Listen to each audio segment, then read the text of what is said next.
దేవుణ్ణి ప్రమోట్ చేస్తారండి. నాకు అదో దౌర్భాగ్యం. చాలా మంది ఏంటంటే ఇప్పుడు కృష్ణుడు Krishna says Krishna is God. Okay, కృష్ణుడు ఓకే, నువ్వు కృష్ణ తత్వం కదా ప్రచారం చేయాలి, కృష్ణుని ప్రచారం చేస్తావేంటి? ఆయనకి ఎందుకు రా బాబు ప్రచారం? ఆయన మహాజ్ఞాని. నువ్వు కృష్ణుడిని కాదు ప్రచారం చేయాల్సింది, కృష్ణుడిలో ఉన్న తత్వాన్ని మనం ప్రచారం చేయాలి, ధర్మాన్ని ప్రచారం చేయాలి. ఈరోజు రాముడికి దండం పెట్టుకొని వాళ్ళ తమ్ముడి మీద కేసు గెలవాలని బయటికి వెళ్తూ ఉంటారు. నీకు రామతత్వం ఏంటో నీకు తెలియదు. రాముడినే దండం పెట్టుకుంటున్నప్పుడు వాళ్ళ తమ్ముడి మీద కేసు గెలవాలని రాముడిని ఎలా కోరుకుంటాడు? అంటే నీకు అన్నదమ్ములు అనుబంధం వేస్ట్.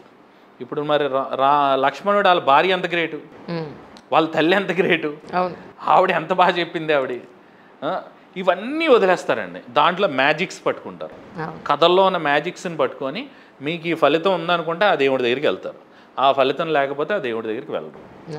నా వరకు నేను దేవుడిని ఎలా చూస్తానని చెప్పానంటే, నేను ప్రతిరోజు దీపం వెలిగించుకుంటాను. మా ఇంట్లో ఇలా జరిగిన తర్వాత కూడా నేను వెలిగించకుండా మా పిల్లల చేత వెలిగింతాను.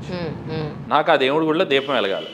వాళ్ళు నన్ను వెలిగించద్దన్నారు 11 రోజులు, 12 రోజులు నేనే వెలిగించుకున్నాను. శ్మశాన వైరాగ్యం గట్టిగా పట్టిందా మీకు? బాగానే. అంటే శ్మశాన వైరాగ్యం అనేది చిన్నపిల్లల నుంచి ఉండాలని నా ఇది. చాలా మంది ఏమనుకుంటారు, వైరాగ్యం అంటే అన్ని అనుభవించేసిన తర్వాత ఫైనల్గా వచ్చేది అనుకుంటారు. అది కాదు వైరాగ్యం అంటే. వైరాగ్యం అంటే నువ్వు ఎక్కడ ఆపాలో తెలిసేదే వైరాగ్యం. ఎంత తిన్నుంటే ఎంత తింటాం వైరాగ్యం.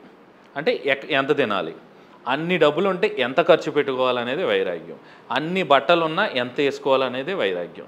అందుకని ఏంటంటే వైరాగ్యం ఈజ్ నథింగ్ బట్ నువ్వు ఎంత కంట్రోల్లో ఉండాలని చెప్పేదే వైరాగ్యం. అంతేగాని 60 ఏళ్ళు 70 ఏళ్ళు శుభ్రంగా అనుభవించేసిన తర్వాత ఇంకేముందిలే అనుకునేది వైరాగ్యం కాదు. దాని ఓవర్ యాక్షన్ అండి. అది వైరాగ్యమే కాదు అసలు. కానీ ఇప్పుడున్న పెద్దవాళ్ళందరికి కూడా తృప్తి లేదండి. నేనేమంటానండి, ఇప్పుడు జీవితాంతం మనం ఎంత తినేసిన 1 కోటి రూపాయలు తింటావా? అంత కూడా తిన్నాం. 2 కోటి వేస్టే కదా.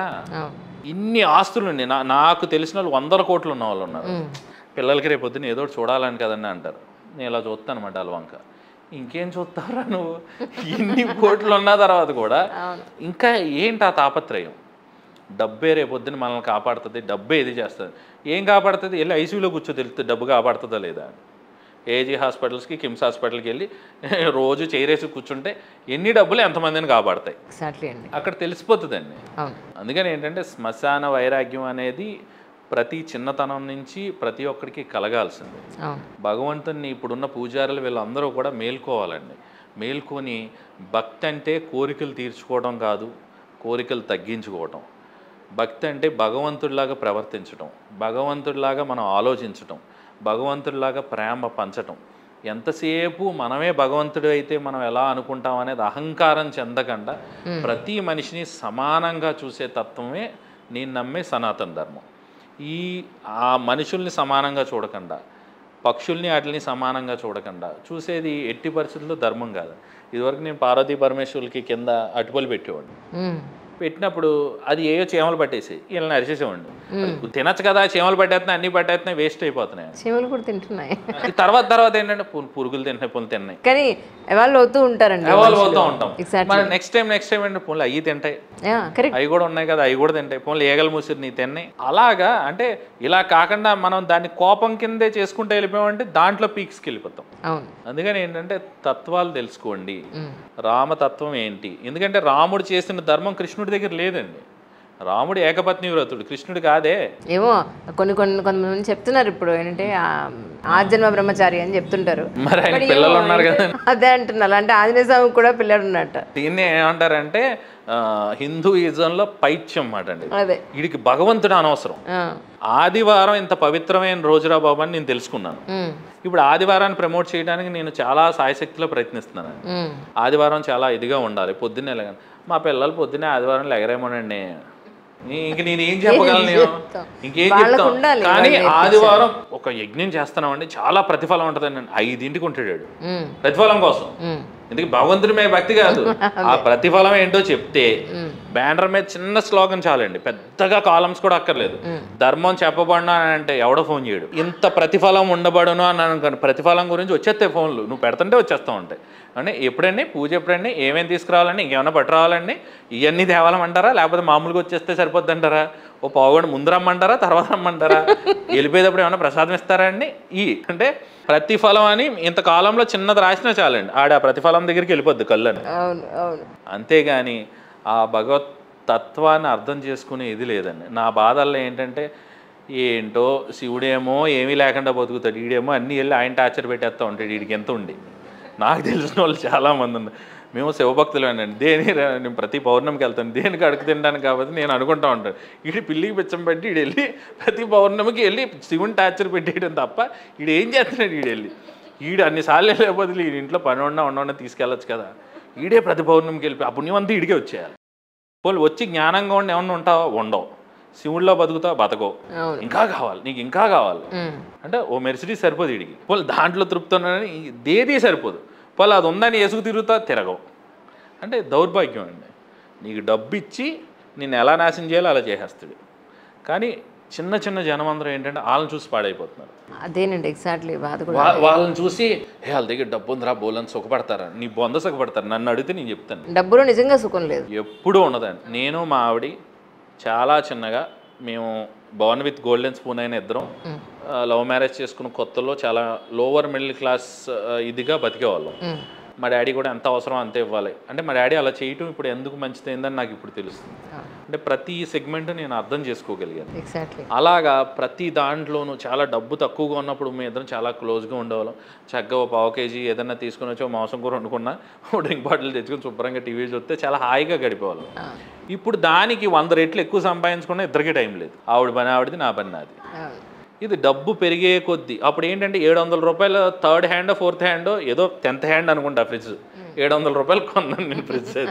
ఆ 700 రూపాయలు కొన్న ఫ్రిడ్జ్ మేము చాలా హ్యాపీగా ఉన్నాం. ఈరోజు 2 లక్షల రూపాయల ఫ్రిడ్జ్ కొన్నా కూడా మాకు అంత తృప్తి ఏమీ లేదు. నేనేమంటానంటే డబ్బులో తృప్తి చూడటం మానేయండి. ఇది కొంతమంది ఏంటంటే అన్సక్సెస్ఫుల్గా ఉన్నవాడు చెప్పాడు అనుకోండి, అంత ఎక్కదు. నేను సక్సెస్ఫుల్, నేను నిరూపించుకున్నాను, నేను ఈరోజు లక్షల్లో సంపాదిస్తున్నాను, లక్షల్లోనే నేను అందరికీ అన్నీ పెట్టుకుంటున్నాను, చుట్టుపక్కల వాళ్ళందరినీ చూస్తున్నాను. రేపొద్దున మనం ఎవరికైనా ఇచ్చేస్తే నీకేముంటుందిరా, నేను ఉన్నానుగా, నీకేముంటుంది, నాకు ఉంది, మరి నాకెలా వచ్చింది, నాకు వస్తుంది కదా. నన్ను ఎగ్జాంపుల్ కింద నన్ను తీసుకోడు మళ్ళీ ఎవడు, నీకు ఏదో అదృష్టం ఎక్కడ రాసుందిరా అని అంటాడు. ఏం రాసుందో తెలియదండి. ఏంటంటే మనం చేస్తేనే వస్తుంది, మనం ఏది చేస్తే అది తిరిగి వస్తుందని మాత్రం అంటే ఫాల్స్ ప్రోపగండా. ఇప్పుడు మీరు ఒక రాజేంద్ర ప్రసాద్ గారితో డైలాగ్ ఎక్కడో వింటూ ఉంటాను, అది పెడతా ఉంటారు. ఎవరు చెప్పారు సార్ మంచి చేస్తే మంచి వస్తుందని, 5 ఏళ్ళు ఒకలా ఉండవు, 5 ఏదని చెప్పాను మంచి చేస్తే మంచి వస్తుందని. చెడ్డవాళ్ళకి అలా అన్నవాడు మనిషే కాదు, నువ్వు ఏదో అదో పని చేస్తుంటే అది బయటికి చెప్పవు, చెప్పరుగా, అది నువ్వు చెప్పకపోవడం వల్లే నీకు చెడు జరిగింది. 200% దానికే జరుగుతుందని. అంతే తప్ప మనల్ని ఇంకొక మనిషి ఎవడొచ్చి బాధ పెట్టే అంత హక్కు అవతలోడికి లేదు. నేనేం నమ్ముతానంటే నేను ఏమనిపిస్తున్నానో అది నేను చేసుకున్నదే, నేనేం చేస్తున్నానో నాకు అది తిరిగి వస్తుంది. ఈరోజు నేను బాధపడుతున్నాను అని చెప్తున్నానంటే నేను ఎవడనో బాధ పెట్టా, అందుకే నాకు ఈ బాధ వచ్చింది. అనుకునేది ఒక మనిషి ప్రతి ఒక్కడు ప్రిపేర్డ్గా ఉండాలని అనుకుంటాను. భగవంతుని చూడాలని అనుకునే అంత శక్తి ఉందనుకుంటే చూడటానికి మనం సాధన కూడా చేయాలి. ఆ సాధనలో కార్యక్రమాలే రకరకాలుగా ఉంటాయి. అందుకని ఏంటంటే భగవంతుని జస్ట్ లైక్ దట్ చూసేద్దాం అని అనుకోవద్దు. మనం తల్లిదండ్రులు ఉన్నాము అని చెప్పానంటే ఒక మనిషి ఇంకో మనిషి శరీరాన్ని మాత్రమే కనగలడు, అంతే తప్ప నేను నా కొడుకుని కన్నాను అని చెప్పానంటే రేపొద్దున అడిగి ఏదైనా జరిగిందనుకోండి అలా కూర్చుంటే మరి నేనే బతికించుకోవాలి కదా. నాకు బతికించుకునే శక్తి లేదు, నేను శరీరాన్ని మాత్రమే కనగలను, ప్రాణాన్ని కనలేవు. నువ్వు ప్రాణాన్ని చూడాలి అని చెప్పినా అని అనుకుంటున్నావు, నువ్వు ఆ లోపల ఉన్న ప్రాణాన్ని చూడాలి అనుకుంటున్నావు అంటే ఆ ప్రాణం పోసినవాడి దగ్గరలో ఆ ప్రాణం పోసినవాడు ఎలా ఉండాలనుకుంటున్నాడో అలా ఉండు, ఆయన మెచ్చుకునేలా ఉండు, ఆయనలా ఉండు. అప్పుడు నీకు ఆయన ఏం చేయాలో అది చేస్తూ ఉంటాడు. అది కూడా మనం తలకెక్కుకోకూడదు, తలకెక్కించుకోకుండా యోగిలాగా ఉండాలండి. అన్నీ అనుభవించు, యోగిలా ఉండు. పైత్యం పెంచుకోకుండా ఒళ్ళు దగ్గర పెట్టుకొని ఉండాలని ప్రతి మనిషి. అంటే నా వరకు చాలామంది కామెంట్ చేసినా ఇంకోటి చేసినా కొంతమంది లేకపోతే పేషెంట్లు వచ్చి ఎవరన్నా గట్టిగా మాట్లాడితే మనం ఏం చేస్తాం, మనం గట్టిగా మాట్లాడితే మనం గట్టిగా మాట్లాడాలి, తిరిగి సమాధానం చెప్పాలి, గట్టిగా సమాధానం చెప్పాలి, మనం ఎదుర్కొనడానికి రెడీగా ఉండాలి, అన్నిటికి సిద్ధపడి ఉండాలి. నీది సత్యం నిజాయితీగా ఉండేటట్టయితే ఎవరిని లెక్క చేయాల్సిన పని లేదు.